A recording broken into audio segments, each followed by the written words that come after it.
Today we'll be doing a brief overview on how to add assets to your library using the XOGO Manager for web browsers.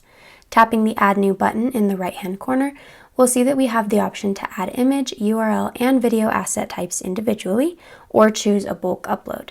Before we touch on bulk upload, let's first add a single image asset. Browsing our files, we can select our chosen image to upload and type in a name. The tags and note sections are optional, so simple as that, we can save it. Once it finishes uploading, it'll send us to the library section. And it's important to note that we can add new library assets through the library page or through the home page.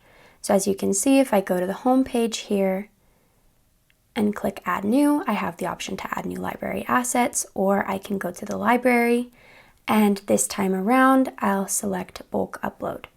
Now for our bulk upload, we can either drag and drop files into that spot or click to browse our files like I am. I'll select these 3 files and click Upload Assets to start the uploading process. They'll each show their upload status with the progress bar, and once they've all reached 100%, they'll disappear from the upload queue, which means that they're now in your library.